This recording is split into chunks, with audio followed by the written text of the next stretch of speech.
love that. Hey, this is Charles Barefoot, This is Josh McMahon. and welcome back to Feed Me Your Construction Content. And we're going to jump right into it. We're going to start talking about a post that Josh did the other day. So Charles, not to cut you off, but Yeah, bro. while you were gone in Hawaii, I was actually able to secure us a sponsorship. Were you really? Yeah, so we have to read it off, and it's this is a little script that they give us. No matter where you go, what you do, what you drive, we will find you and offer you an extended warranty for your vehicle. So don't try to run from these guys. They're going to get you. And we're happy to accept that sponsorship. Hey, yeah. I mean, anytime, man. Anytime. All right. For every warranty company out there, we're here for you. Okay, we're here for you. That's freaking perfect, man. So yeah. Anyways, now that we've taken a break from our regularly scheduled program, so you made a post the other day, and me being in Hawaii, I got to read this after the fact, but you had said, I'll just quote this, last night, one of our assistant construction managers came to my house, and we spent the better part of 3 hours going over the schedule on a house. We need to close in July. He was engaged, asked great questions, learned critical path activities and how to fill in non-critical activities. It's pretty awesome to see that you're putting additional effort into growing the team outside of what would be considered like your 9 to 5, your working hours, right? Granted, in construction we don't do 9 to 5, but still, I think that's awesome, and it's something that's been weighing on me a little bit for a while now, is trying to get across to people the importance of developing the team and how important it is to, as in positions of leadership, you're going to end up sacrificing a lot of your time if you're expecting them to also sacrifice their time, right? And the only way that a team gets better is if you actually put in that effort. It doesn't happen during the workday. Especially now, right? We got too many things we're focused on during our actual, workday. So to be able to put in those extra hours in the evening to drive home the importance of certain things, I think is huge. Huge. Yeah, and I think, I spend a lot of time at work coaching and helping guys, and like you said, my time is so limited when I get on a job site. It really, even today, for example, I went to one of our job sites. I had probably 30 minutes to spare. I was there to solve a problem with a mechanical, trying to coordinate something in the basement with floor joists and other equipment. And I spent a little bit of time with one of the construction managers, our grading contractor, 15 minutes, solve the problem, and I'm back on the road again. So yeah. Your time is so limited, whereas what I want to do is spend more time with those individuals in the field, one-on-one, really helping them and helping them resolve some of their problems, helping them grow in their business. And unfortunately today, with everything as fast-paced as it is, we just don't have that time. And lucky enough, the dog's about to kill the cat. Instead of being able to spend that time with the individuals and give them that time, I talked to the guys in the last production meeting about, our closings for July, and started looking ahead the next 4 weeks and 6 weeks, and what houses do we have on deck? How are we looking on our schedules? And then throughout kind of the challenge that anybody that wants additional time, I'm available. Mm-hmm. And this assistant construction manager, he said, hey, you said you've got additional time. Would you be open to, something after hours? And I'm like, absolutely. So he came over Thursday, 7:30-ish. I ordered a pizza. I got a 6-pack of beer. We sat on the back porch and just, we started going through the schedule we got an outdoor TV. So we put the schedule up on the TV, and we just started going through every activity and really asking more questions about each activity and what's the importance of it, and getting him to think outside the box from what he's used to. But, spending those 3 hours outside of working hours was great, because there's no interruptions. Nobody's chasing you. There's nothing burning to the ground. You have complete control of your time at that moment. And for that ACM to to want to spend that time after hours, and Carolyn to allow me to do that stuff. It makes it that much. Carolyn. Pleasure. Yeah, Carolyn is part of the podcast when she wants to add the my pleasure. That's true. I think the big takeaway here, honestly, is that you see that investing the extra time up front pays dividends on the back end, right? You may spend 3 hours with the guy in the evening with a pizza and beer. That's potentially 3 days trying to unscrew a schedule at the end of July, right? Like that's one of those things that I think, that I'd want a lot of the folks listening to take away, and then hopefully to take to their businesses as well, is you begin investing very early on in developing your employees early.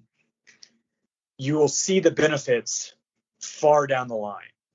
And, some of it will be intangible, but a lot of it, I'm willing to bet you could begin putting dollar figures on. I completely agree, especially when you start considering, you look around, everybody's hiring. There aren't enough people looking for jobs to take the jobs that we're hiring for. So you take the team that you have, you invest in them, you grow them, you nurture them. We want to see our guys do well. And I'll tell you a prime example was I sat down with the trade partners today, and they talked about in 5 years, if the people working for them aren't in a better place, whether it be with another company or with their company, something better, then they feel like they've failed. Yeah. And that hit me right to my core, because I'm like, that's exactly, that's my purpose, is to make sure the people that are around me are better as they progress. And it doesn't mean you advance or you make more money, just be better. Yeah. Yeah. And that's freaking awesome. 3 hours of your time or a week or a year, it's nothing, right? This journey is so long that effort, that 3 hours with that individual, that could pay off for the next 15 years for us. Right. That's exactly it. You don't know, and it may not pay off for you, it may pay off for somebody else. But the fact of the matter is that you set that person up for success one way or the other, right? That's the intent there. So my feeling on it is it does benefit me, because if that individual invests in his schedule and he takes what he was taught, he has a good, clean schedule, he sets his trade partners up for success and for wins. That if he's not working for my company, he's working for another company, that still sets me up for success, because now he's not taking trades away from my job. Oh, good point. Because my job's ready and his job isn't ready. Now his job is ready. He gets that done. So it's a win for me. It's a win for him. It's a win for our trade partners. It's a win all the way around. If we get more people bought in and thinking along this line, how can I help those around me be better and stop worrying about how can I get mine? Like, I get mine from helping you. Yeah. So I mean, even in this, right, Charles, if you end in a better place from our podcasting and our engagement on LinkedIn, and something good comes of this, and your company takes care of you or whatever, right, I get value from that, because I think I'm helping you in some way. And the same, if something good happens for me, you're helping to add value to my life. Right. Well, thank you. That's what I'm trying to do. I mean, I appreciate that Carolyn is there for you, but I'm really here for you. Okay. That's exactly right, Charles. I'm sorry. I take it all back. But you're absolutely right. And that hits on a conversation I was actually having with someone earlier, not today, actually, while I was in Hawaii, one of my Marine buddies, and something that he had learned, and he had a guy talking to him about it, one of his bosses. He said, hey, if you're ever in a position where you want to hire somebody, he says, and you want to hire the person that's just a little bit, that's just a little bit worse than you instead of a little bit better than you, then you're hiring the wrong person, right? Like, that's just what it is. Like, always hire somebody you think can be better than you. He says it's going to pay off in dividends. So, I took that as a freaking great lesson, And then similarly today, I was having a discussion with someone. It came down to, teams, and just to just to, solidify or, cast in stone what you're talking about, what you want in a team is a group of people pushing for the exact same end state, right? To have a whole bunch of people looking out just for themselves or just for onesie twosies inside of that team means that there's a broken culture in there, right? And you're just not going to achieve what you really want to grow to. And, hearing people talk like that really just freaking pumps me up, Well, I think, for me personally, coming to the company I work for now, it was really to surround myself with people that were better than me, because I want to push myself to another level. And I like to invest in my people to make them better, because that's inevitably going to push me to be better. Right. So even a young ACM I had at my last company would say, if you keep giving me all these tricks, I'm gonna take your job. And I was like, well, that's by design. That's what I want. I need that's you on to purpose, push man. me. Yeah, so, that's exactly it. So I'm teaching you everything you're willing to learn and everything you can consume and use to your and my advantage. And then internally, we should all be working towards the same goal. Mm-hmm. We should know what the goal is. It's one company goal, whether it's closing a house. Okay, that's the goal. But then what goals underneath that? What survey score is your goal? What quality score is your goal? What's all of those things, scheduling, budget, like all those goals play into this one goal of closing a house, and we're all working towards those same goals. And when we're doing that, we all get better. Mm-hmm.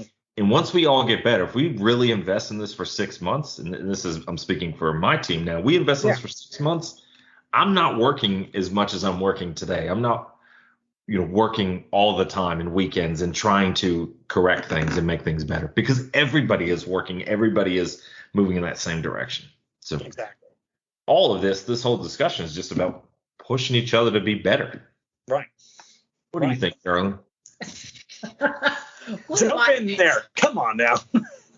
Okay. Well, here's what I think about some of the topic is that a lot of management in particular, I feel, don't want to share anything, right? They don't want to impart their wisdom because they're threatened. That comment that you made about hiring someone that is potentially better than you, that would scare most people because they would view them as competition. They're going to come in and take my job. They're going to outperform me. And I think it's rare when you have someone like Josh and yourself that, want to teach and go beyond the norm. I mean, it's, when I was managing and doing those things, it was a hard conversation to have with people, but I'd want to share my knowledge. I don't want to work as hard as I work. And, you have to build the culture and build the team. And so it does take some effort. But again, I think it's unusual for people to, grasp that concept and actually use it. I mean, there have been plenty of people on my back porch with Josh, having these workouts, and, I come home and, my favorite show is not on the television. It's some stupid spreadsheet. But I mean, this is not something that he has just started and embraced. He's been doing it for years. Mm-hmm. Mm-hmm. I mean, he's a truly good guy, and he wants to see others succeed. If they succeed, I think it's just a pat on his back, right? It's hey, I've done something good. You may not see it in me, but you can see it in others, what kind of impact I've had, personally, hopefully, professionally, for sure. So hats off to you guys. Well, thank you. Well, damn, I think we just shut down the podcast. I mean, that's it. I think that's it. I think we're done. Mic drop. Completely unscripted, caught you off guard. Yeah.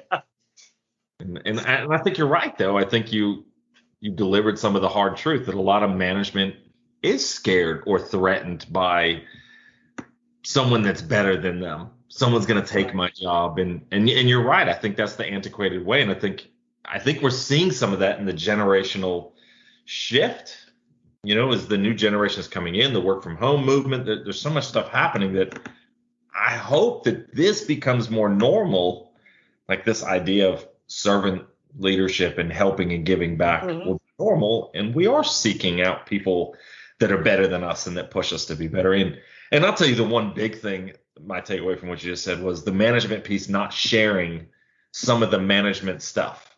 Maybe say simple piece would be, what's our profit margin? What's our profit and loss for the quarter? I think sharing some of that stuff, although it might be scary because we're afraid of showing our people how much money we're making or how much money we're not making, it will help them better understand how their position impacts that number. Because every person in the company drives the profit and loss. Yeah. Every person in the company drives the profit. So why would we not share that information and say, hey, Carolyn, what can you do in your role to help us increase 1 point? And this is what we're looking at. This is the spreadsheet. This is the data.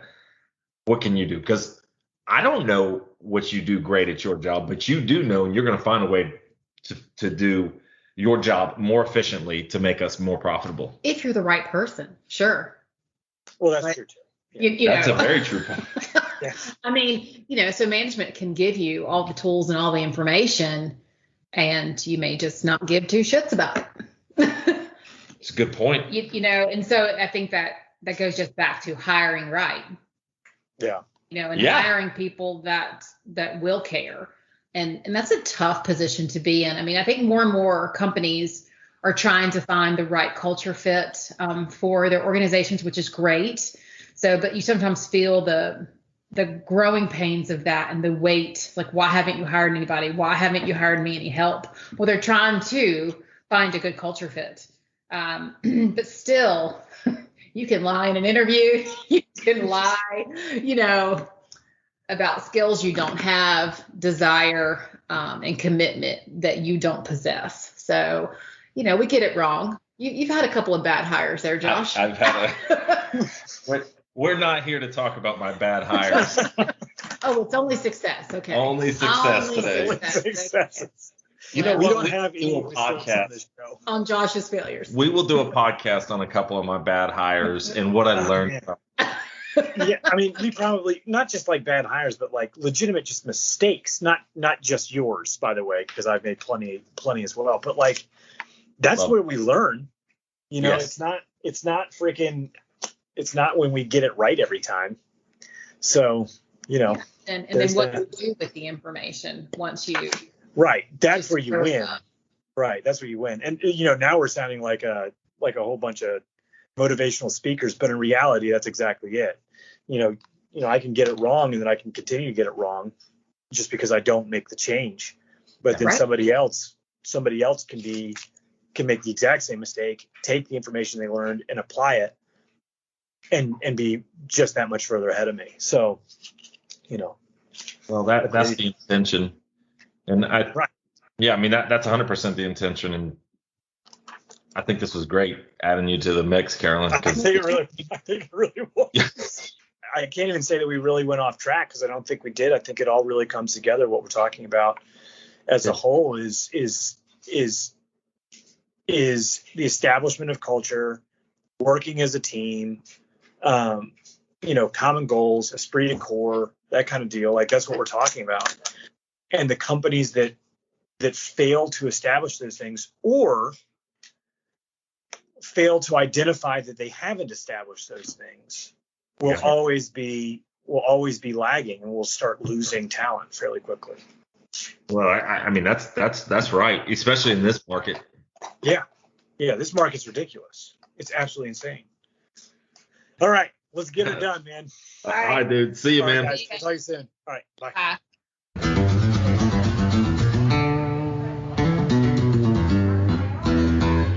Yeah.